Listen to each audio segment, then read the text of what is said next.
Hi, welcome to Write More Light. My name is Sarah, and you are hanging out with me at the Midwest Writing Center, currently located in my house. Today's topic is isolation and the writer. And before we get to that, let me tell you how Write More Light is formatted. First, I'm going to greet you. We did that. Then we're going to go through today's topic, followed by updates from the Midwest Writing Center, and then a 5-minute writing prompt. So here we are. So the isolation in the writer, I think, sounds a little broader than I intended for it to sound. What we're going to talk about is more how to deal with isolation. In planning today's content, I was thinking about the current spike in COVID and how a lot of people are now, stuck inside. It's winter. It's already the time of year where people maybe isolate a little more than they would like to. I'm not talking about like, I don't know, some famous writer that we heard about who was also a hermit, and that's not what it is. We're going to talk about how to deal with isolation and how to come out the other end, still writing, still active. I will say I have another video that we've done called under the Write More Light heading called Help, I'm Depressed and I Quit Writing. If you've already reached that point, that might be a better video for you. That said, you should still watch this one. My notes are on the wrong page. So, okay. I write by hand. My notes are not on a computer.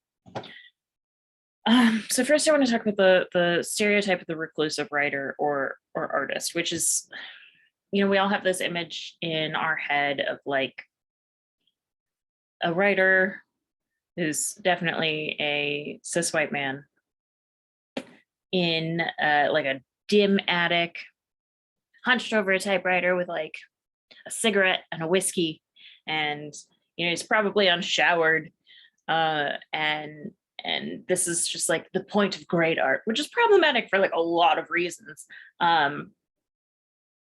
It's been a really long time since I've done one of these videos alone without a guest, and looking at my own reflection is really weird. And that's how this is live. And it's it's a problematic stereotype that we have. I know that the attic image I got specifically from Hemingway. I want to say the main character, the protagonist in The Sun Also Rises, has an attic apartment. So I'm pretty sure that's where I got that image. But it survives nonetheless. Like, we all have an image of some reclusive artist in our head who is super successful and lives in isolation and doesn't need anyone. And like, just to put it bluntly, that's not real. It's not real. There are no artists who can live in isolation. I mean, props to you if you do, I guess. If somehow you're most productive when you haven't seen people for 100 days, I guess good for you. But most of us are humans are community animals, whether we like to admit it or not.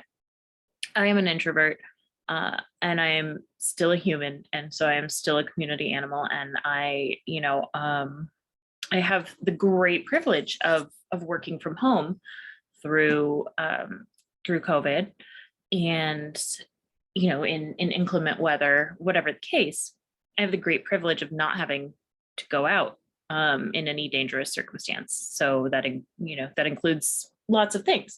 That is a huge, huge privilege, but it also means that I'm spending a lot of time alone.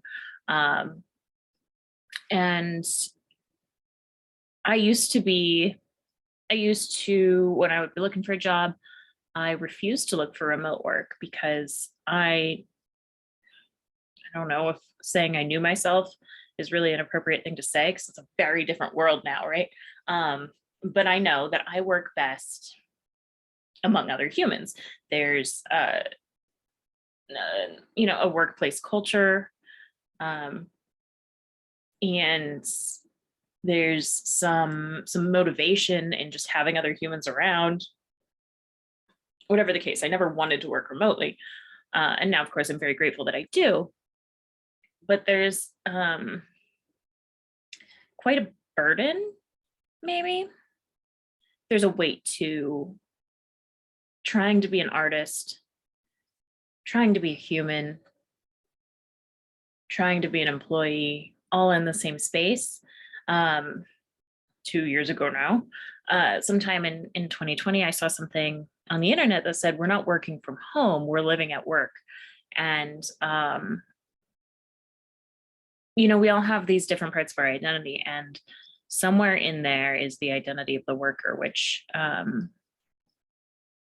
for me has always taken up a lot of space in my identity, and it doesn't have to, and maybe shouldn't.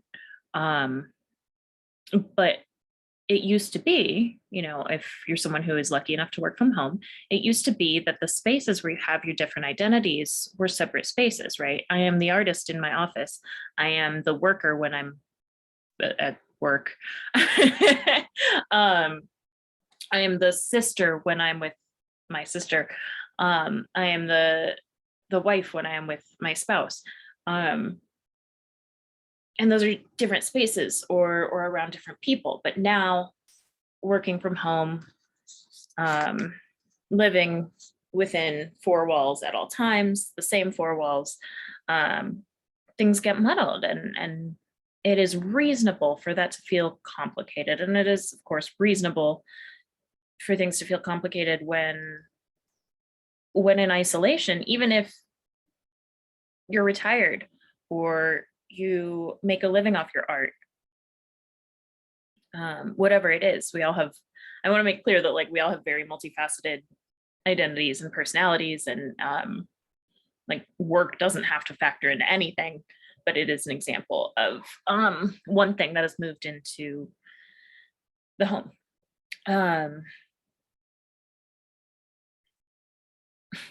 I've gotten a little bit off track. When I look at my notes, I went out of order a little bit. So that reclusive artist is mostly a myth. That was my point. It's also, like, just generally really unhealthy. We know that all these really beautiful works that we love from Van Gogh, who is, you know, famously tortured, were done when he was doing well. They were not painted when he was doing poorly. And to romanticize the tortured artist is not helpful either, because most of us, like Van Gogh, are not making our best art or any art when we're doing poorly. So by romanticizing, I've got a stack of books over here, and the one I want first is on the bottom, of course. By romanticizing the reclusive artist, we're also romanticizing the tortured artist, and that is just isn't helpful. It's not productive, and it really poisons our own self-image if we take it too seriously. For example, I am not tortured enough to make good art is not a thing. So I am certain I've used this exact same essay before in one of these Write More Light talks, but it is so relevant and so important to particularly the reclusive or tortured artist. It's from They Can't Kill Us Till They Kill Us by Hanif Abdurraqib. The essay is titled, I put a post-it note over it and I can't read the title, Brief Notes on Staying, or No One is Making Their Best Work When They Want to Die. Now, it's a very short essay. It's good. 2 pages. Not even 2 pages. The title takes up the whole first page. So, and then I'm not going to read the whole thing, but I want you to know, if you're looking for it, like, it's very short. See if your library has this book. I don't think it's online anywhere. I think that I would definitely have saved it, bookmarked it, and remembered if it was online somewhere, because it's one that I really want to share all the time. No one is making their best work when they want to die. So a couple of excerpts here. No matter what comes out of a person in these times, hard times, The work that we make when we feel like we no longer want to be alive is not the best work if it is also not work that little by little is pushing us back toward perhaps staying, even just for a moment. What I am mostly saying, friends, is that this is where he gets really beautiful, and maybe I didn't mean to keep reading. What I'm mostly saying, friends, is that I've lost too much, and everything sounds good when you know it was the last thing a person would ever make. This also leads me back into the reclusive artist. I said that I got that precise image from Hemingway, who killed himself. I mean, it's not, everything sounds beautiful if it's the last thing someone said, because you have to give weight to those words because it hurts. That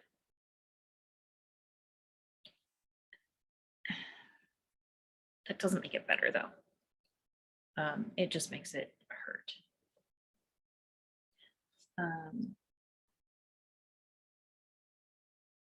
So here is the last little segment I'm going to read. The way I think about grief is that it is the great tug of war, and sometimes the flag is on the side you don't want it to be on, and sometimes the game has exhausted all of its joy, and all that's left is you on your knees. But today, even though I am sad, my hands are still on the rope.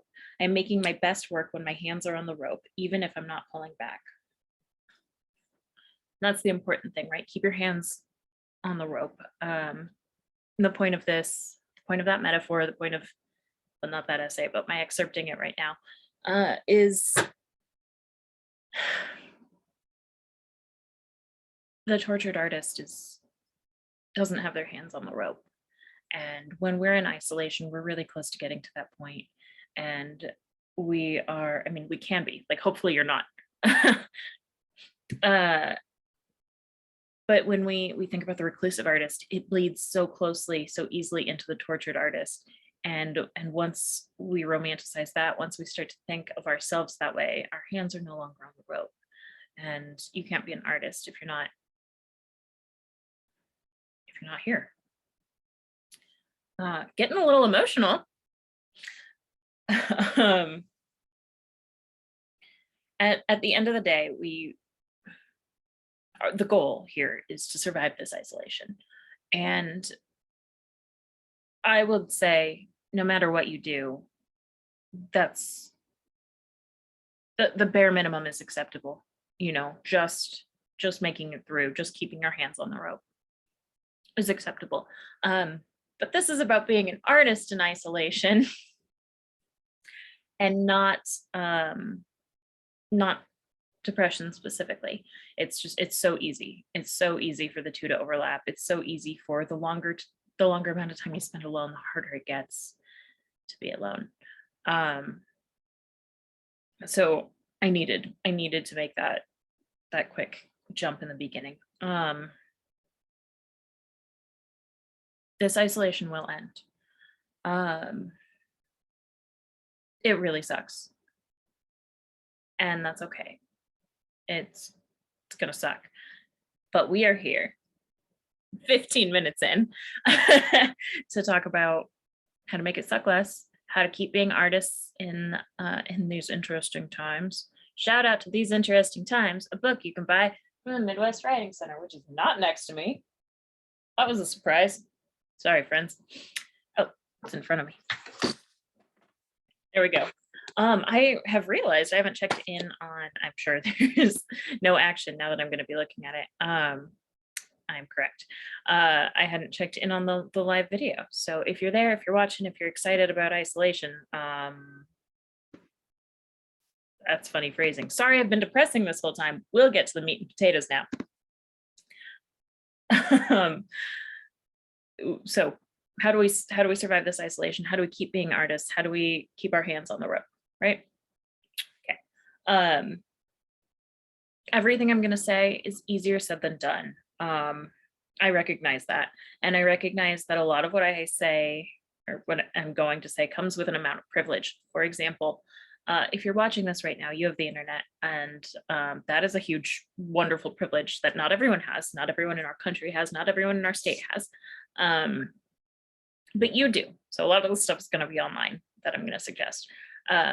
I just want to say I recognize that not everything I'm going to say is accessible to everyone. And it is easier said than done. My work and my passion overlap. I really love my work with the Writing Center, and my passion is the written word. So I end up, just by virtue of having to work, being able to continue to be motivated in art. That's why I know this is easier said than done. For me, some of the stuff is just stuff I have to do, which then bleeds into my ability to be able to do it when I want to.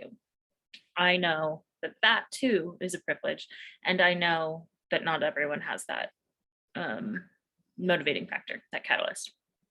So with that in mind, don't stop writing or creating. I always want to make sure I'm not excluding other kinds of art. And most of the time, I think that all art advice is pretty much universal. Of course, if you're going to give me specific directions on how to paint, like, I don't know, I still think it's all universal. Don't stop creating. That's the first thing. If you're able to make a routine for your writing, do it. For example, for 2020, every day at 5 o'clock, I had an alarm, and this is going to bleed into some advice I'm going to give later. I had an alarm set on my phone every day at 5 p.m. I would check in on a Discord server and say, here's what I'm writing. And then I would write. So something you could do is, maybe you can do this alone. Maybe you don't need an accountability buddy. Maybe you don't need an accountability buddy, but just text your college roommate or your kindergarten best friend or your mom. Those are some examples of humans. And say, it's 5 p.m. I'm writing for 30 minutes. And then at 5:30, say, I wrote for 30 minutes. I just volunteered to be I love saying accountability buddy. I just agreed to be an accountability buddy for a friend of mine. And I said, and he said that he was struggling with keeping up with his writing goals. And I said, and he had an exact word count he wanted to do. And he had, lots of specific goals in mind. And I said, okay, every Sunday you're going to email me what you've done. I'm not going to read it until it's done. I'm going to see that you made your word count, and I'm going to congratulate you. And it's only been a week, but he did it. Anything that'll keep you accountable, I'm not going to have all the answers. I don't know your life, is a good thing to do. I am a really big proponent for routine. I think that is the way to make a habit and to stick with a habit, is to have a routine. Sorry, I hope that didn't gross anyone out. My one eye was itchy, the other one was that's true. You create routine, you create habits by just sticking to it for a little while. 5 p.m. is the example I gave because it's the thing that I did personally. And I'm actually have just reached out to the friends I used to do that with, and we're going to start doing it again because it turns out it was helpful for everyone.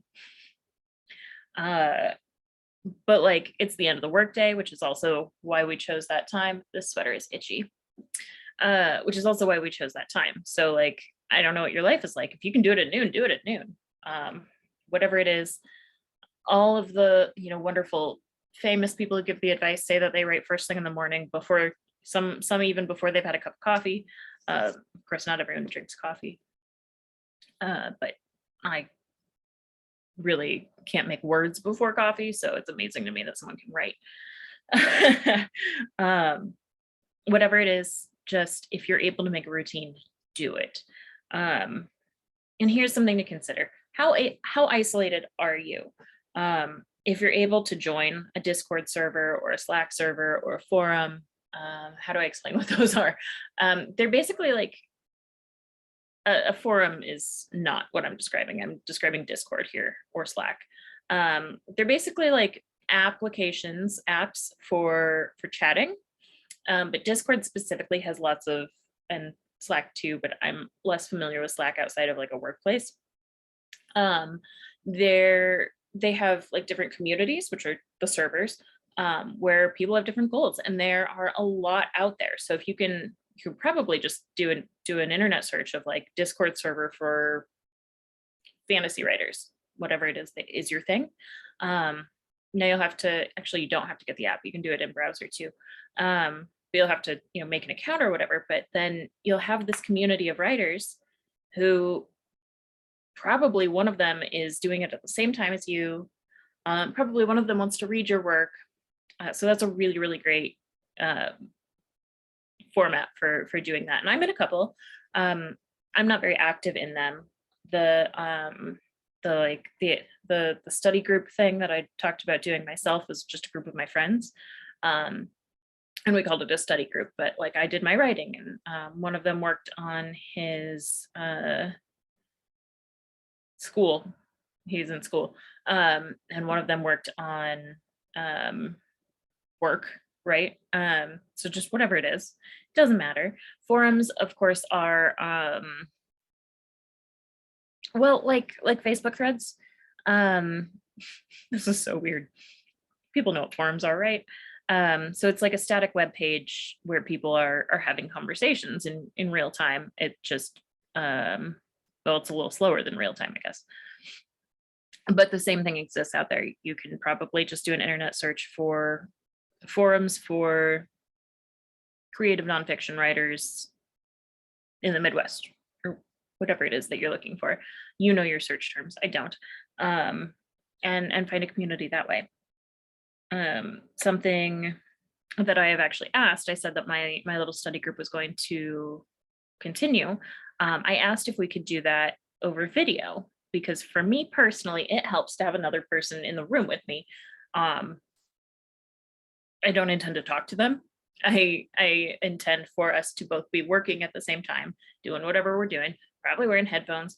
But knowing that someone is there who like will see me if I stop working or whatever is really helpful to me. So if you have that ability, if you have the ability to video chat, that's a great option. My friends and I do something we call productive FaceTime. I don't even have a iPhone, so like it's not actually necessary that it's FaceTime. When we need to get chores done or balance our checkbooks or whatever. So I know from that this is helpful to other people, is my point. It can be a little awkward if you've never done it, for sure. Part of it though is that, I used to study in person with these people, and now we can't go hang out at a coffee shop. They're on the West Coast, was the original reason that this was happening over FaceTime. But now I've done it with people who are local because of safety. For folks who, for whatever reason, are watching this video without having a reliable internet connection, snail mail is totally an option. Email is also an option. You gotta find a friend, but that's not impossible. You just gotta find one. Maybe you do that with a internet search. Maybe you do that with an old friend or a relative, and you can write a regular letter via email or snail mail about your trials, triumphs, tribulations in writing, or you can send a draft of your work for feedback. Whatever's going to keep you working is what matters. But I want to make it clear that like there's no one right way to do this. Whatever, and I'm listing options because maybe you don't know what the thing is that's going to work best for you because you haven't tried it. These are all different things that have worked for me or that I've heard work for other people. I don't necessarily need to send a draft to somebody. Sometimes what's helpful is saying what I'm working on and why it's hard, or saying what I'm working on and why it's going well. But sometimes, I want feedback, and that's a whole nother thing. If you are interested in workshopping and feedback, we've got videos on that too. Just whatever it is that you need, you can find someone to do it with over email or snail mail too. That is true. The next thing is don't stop engaging with art and artists. That may mean, following them on Instagram or Twitter or whatever, but you have to engage, right? That doesn't mean engaging with trolls or like reading the comments or whatever thing may or may not be toxic for you. It means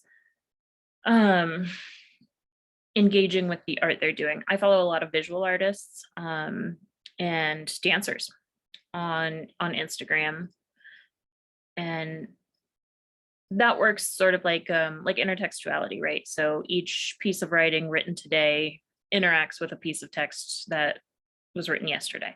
But also like engaging with art of any kind is helpful to the artist. And more importantly, similarly importantly, maybe more importantly, is that we continue to engage with our form, our medium.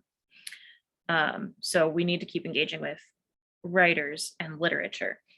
So I have a stack here of beloved, famous, important books on these interesting times.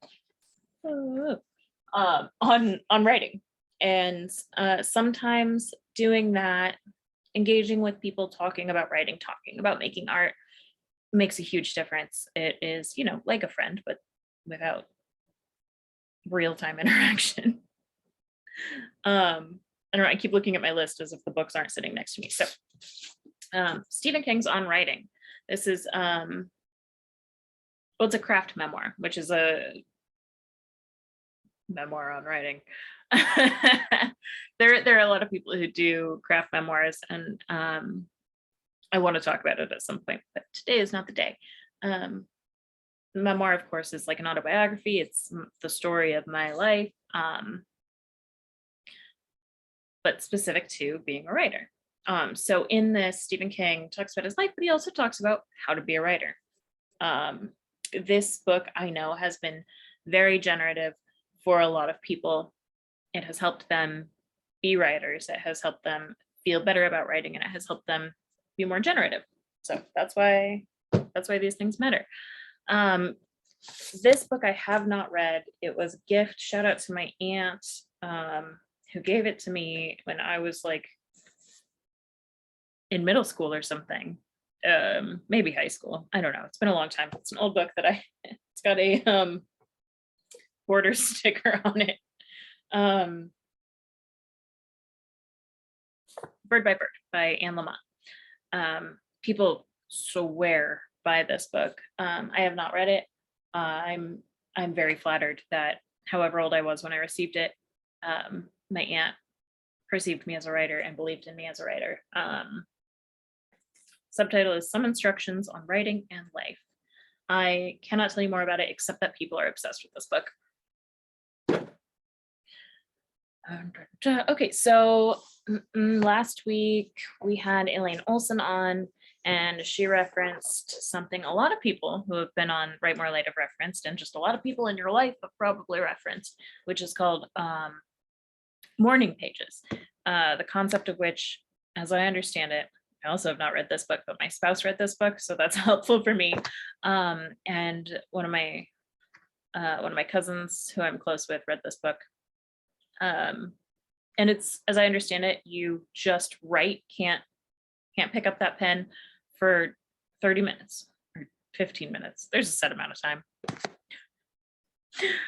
The book is called The Artist's Way, and it is, what is the subtitle? Spiritual Path to Higher Creativity. So you don't have to, you don't have to be like engaging with religion or whatever, but the goal is to help get you on that path of art making. As I understand, I know that it is very generative because there's lots of assignments in there, and you have to, take it seriously. It asks you to like sign a contract and agree to do a thing. And there's like it's a curriculum. So I don't know, maybe I'll do that. Maybe that'll be a thing. I'll do this along with my invisible audience at some point, mayhaps. Here's a good one, The Triggering Town, which my spouse owns. This is not my book, The Triggering Town by Richard Hugo, but I first interacted with it in a workshop that used the assignments described herein to as a generative workshop.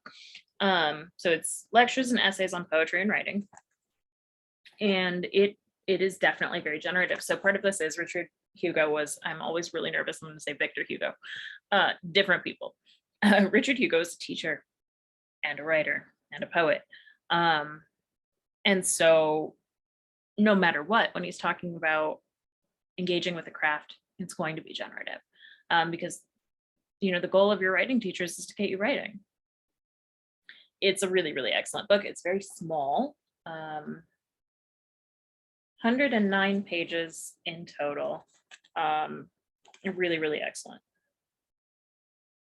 There's no price on here.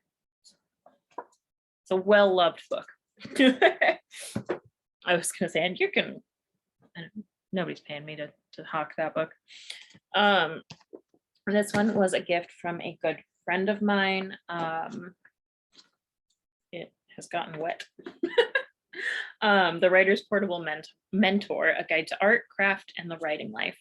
Again, it's got assignments. It helps you create habits, helps you figure out story structure or essay or whatever. Gives you like guides for how to pick up on things like observationally, and guides for how to interact in the professional writing world. It's very cool. I have not finished it, of course. There's lots of examples from other literature. The chapters are short. There's like some grammar lessons in here. It's really cool. Another book I have not read, which I know that probably makes me sound like a doof, but I own these books because they were highly recommended, or that one was a gift when I was a teenager. And one of the people I most want to learn from in the literary world has written a lot of books on writing. And the reason that I so admire this person is because his writing is so beautiful, so nuanced, so complicated. And he wrote a book based on his own lectures that Lo Whittington, shout out Lo, recommended. So I bought it. I haven't read it yet. And it is, I keep wanting to call it At Swim Two Birds, which is an Irish novel that is like super meta. Not what it's called. It's called A Swim in the Pond in the Rain. I will say this specifically really works with dead white men and their contributions to the literary canon, which have been dope. But there are some people are not interested in engaging with that because that's all they've engaged with before, and that too is valid. But I mean, George Saunders can do almost no wrong as far as I can tell in literature. I don't know anything about him as a human being. What an incredible writer. And the next one I received as a gift recently, and it has been so excellent. I'm really excited to talk about this one because it is just not snooty at all. It is not highbrow. It's not even specific to writing. And it interacts with, how do I say this? Like everything that I talk about doing, but I didn't have to come up with it from scratch. So it acts a bit like a seed journal, which if you're interested, we've got a video on that. Today is the day that I promote me. And I may have invented the word seed journal. What it is a notebook or whatever it is that you like to write with, where you keep like inspiration, right? The seeds the seeds of writing. But it's but I don't have to do it, right? Like sometimes that's the big barrier, and that's why I so appreciate this book, which was a gift. And I know that it was a discount, so like if you search if you search a little bit, maybe you can find it discounted too. Steal Like an Artist Journal, a notebook for creative kleptomaniacs. And we talk about that a lot in art, like how to steal from other artists, which isn't like, you know, stealing their silverware. It's figuring out how to use the techniques they use that we so love. And so it looks a lot like Wreck This Journal, totally different author, but I've seen them, who's this, Austin Kleon, and the other person is Carrie Smith, I think. I think they have a similar publisher. I don't think they're actually on the same,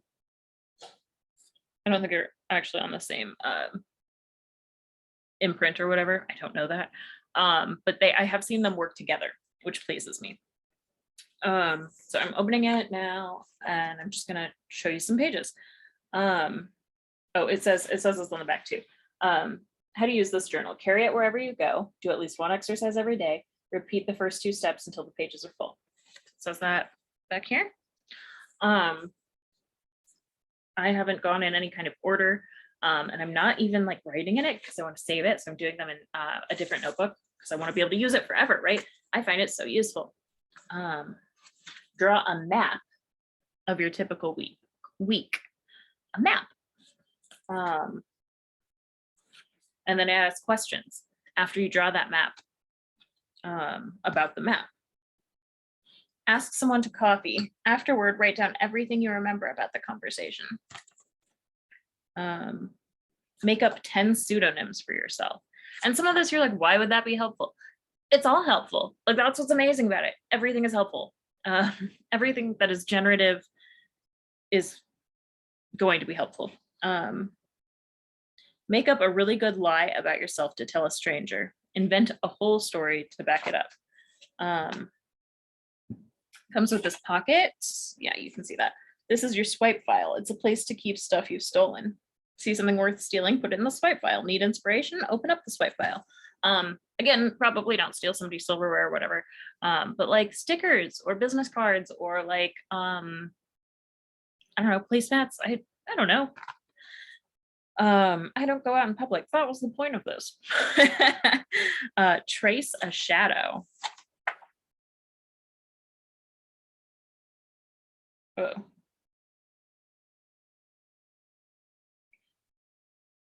Copy a passage from one of your favorite books, but write it backwards. It is written backwards, so I had to slow down with that one. Cut out the panels in a comic strip, rearrange them, and paste them here. Black out one word at a time from this passage from Moby Dick until you are left with a poem. I had Elena Vallejo on this show once talking about blackout poetry for our Young Emerging Writers pop-up camp. Highly recommend. She was a dope teacher. So that video exists out there too. Start randomly typing into a search box and write down the auto suggestions. Find a receipt and paste it here. Fill this page with what you remember about the day you made the purchase. Fill in the speech balloons. Color in the background.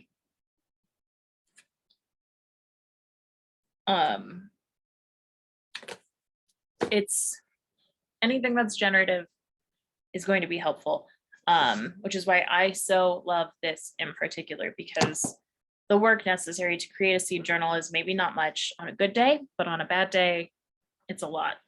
And then what, you're gonna continue to do internet searches to figure out what's gonna be generative? I mean, yeah, on a good day, dope. On a hard day, less easy. So I am totally in love with this book. It is one of the best gifts I think I've ever received, because sometimes it's hard.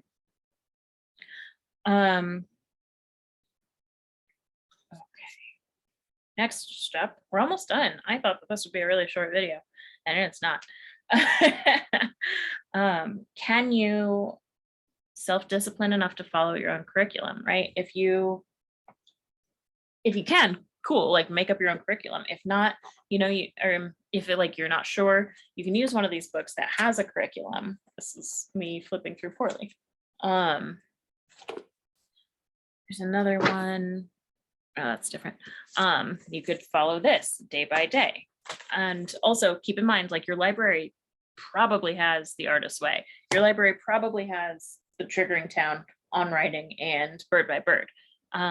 So any of those books, and I've got the shelf above me, I can adjust, is all books on craft. Your library has more books than I do on this topic even. So if you think you can follow that, like grab a book and follow it. And even if the book sucks, like you're still getting something out of it. So like embrace that. Anything generative is good. Anything generative is good. That's my new mantra. I'm gonna make that our bio on our socials. It's not gonna be write more light into your life. It's gonna be anything generative is good. If you can't, there are lots of classes out there, and some of them are at your library. Some of them are on YouTube, like me. And then if you're local here, also like do check out your local library and like all the libraries in your area. If you're local to the Quad Cities, anything in the 6-county region, you should be able to access with relatively little difficulty. So 6-county would be Scott, Clinton, Muscatine, Henry, Mercer, and Rock Island counties. It's great that I forgot Rock Island. And they all have programming that is interactive, and experiences can be generative. Of course, the Midwest Writing Center has programming. This isn't even a segue. This is just true. And we offer scholarships. Iowa City Poetry, if you're a writer, they offer scholarships for anyone who asks. You can choose a dollar amount or percentage that you're able to pay. They're really, really wonderful. They'll work with anyone. Part of their mission is that a scholarship is offered to anyone who asks. That's part of their mission. And I take a lot of classes there because for one thing, they're excellent. And for another, I can afford it. And they're all generative. So they have free for everyone once a month, free generative writing workshops. And then I want to say probably every month they offer an ongoing workshop, a workshop series. So like the same teacher will come back, and those are generative too. Then I did this out of order. Libraries was the last thing on my list so that I could talk about how great libraries are. Everything at your local library is free, except printing. I'm sure there are other things that cost money, but programming is usually totally free. And all you have to do, is go to your library's website or call or show up if they're open, and they'll lead you through it. They have librarians whose whole job is programming. So the big important stuff is don't isolate more than you have to. That's not helpful for anyone's psyche. That's not helpful for anyone's art. I want you to be safe, whatever that means, in whatever condition. Maybe you're watching this in 2030 and there isn't a pandemic, knock on something, and there isn't a bad weather. I want you to be safe. Don't isolate more than you have to. But be safe. The second best thing is good enough. So if ordinarily you would go out to coffee with your friends, meeting over Zoom or Skype or FaceTime or Messenger or whatever video client you use is second best, and second best is good enough right now. Remember, no artist is an island. We need other artists to interact with, and we need other art to interact with.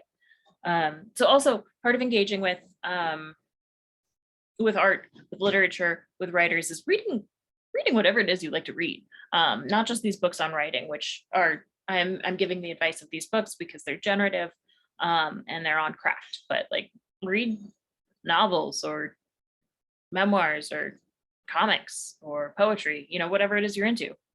Engaging with that art in the old-fashioned way of just reading it is engaging with it.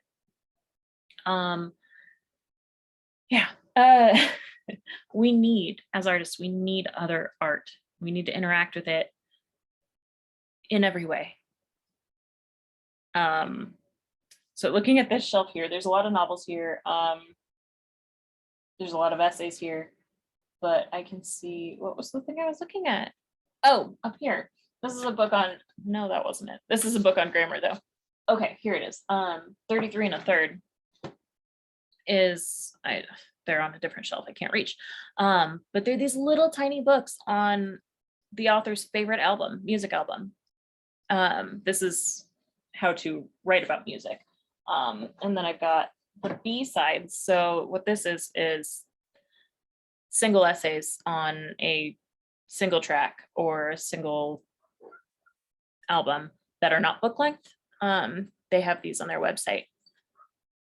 So like, if you really love an album and there's somebody, like your favorite album ever is Abbey Road, that seems like a really easy one, right? We're all familiar with the Beatles. Then somebody wrote a book or an essay on it, like read that. Get excited about your favorite album, or get angry about the person who wrote the essay.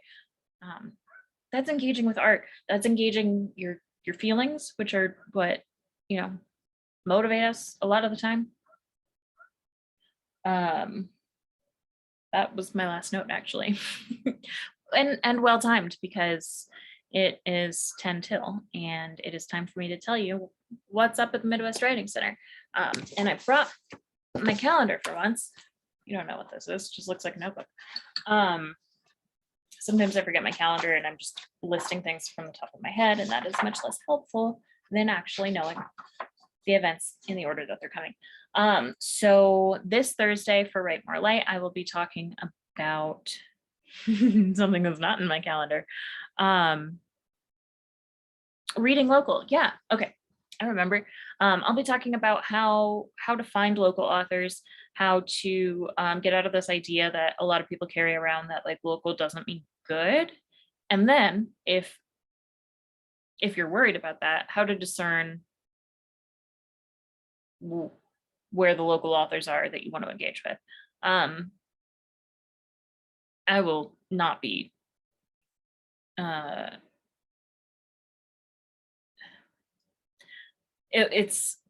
will be delicate. I'm not going to say, here are some local authors that I hate, because that's not a thing, first of all. But also just like, there's some weird stigma about that. We think that like a local band is less good than a famous band, or a local author is less good than a famous author. That's not the case. Also, there are plenty of famous authors who live in the Quad Cities, like where I'm sitting, which is local. And lots of huge award winners. Like we're in a great place, but that's true of every place. Like the locality is basically meaningless. Except that it's really great to be part of your community. It's really great to know what is coming out of your community. That's why I'm going to talk about it. Beyond that, what else do we have going on? Next week on Write More Light, I'm going to be talking to the owner of the new local bookstore, the Artsy Bookworm, that opened in 2021. I'm going to talk to the owner about what it means to own a bookstore, and who doesn't want to own a bookstore? Then next Thursday, we're going to talk with the publisher of Little Village magazine, Genevieve Trainer. Following that, next month, February 9th, for women and femme writers, we have a workshop that is with really astounding poet, musician, motivational speaker Tanea Winder, on the heart work of writing, which is a generative workshop. It's 6 weeks, once a week, that goes into why we write and why it's hard to write, and how to be more generative without, within ourselves, how to make more work. And it's going to be really, really amazing. Workshops we have coming up are a flash fiction workshop. We have a translation workshop coming up. it's going to be a really wonderful winter and spring. In February for Write More Light, we are going to have Chuy Renteria, author of a book that I can't reach. I thought it was on my desk. We're going to have Brian Kranz, who's a journalist. We're going to have Philip Goldfarb-Sturt, who's a professor. There's a lot of really wonderful stuff coming up, and I hope that you will be a part of it. Now, for my dear sweet writers in isolation, I want today's prompt to be not something that'll make you sad, right? So you do not have to write on isolation, but that was my impulse, was to choose that prompt. Maybe you have a character in isolation. Maybe you are writing to isolation. Maybe you're writing a persona poem from the point of view of isolation. Whatever it is, that was my initial idea. And then I thought, we did so much surrounding the anniversary of Bernadette Mayer's Midwinter Day, and all of her wonderful prompts. And then I brought in Steal Like an Artist to this talk. So I'm also going to give you a prompt. If isolation doesn't work for you, I'm going to choose it randomly.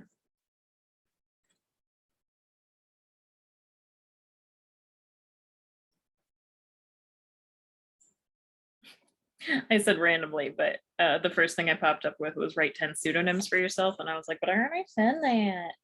Okay, here it is. Write your favorite quote here. Mine would be, the truth about stories is that's all we are.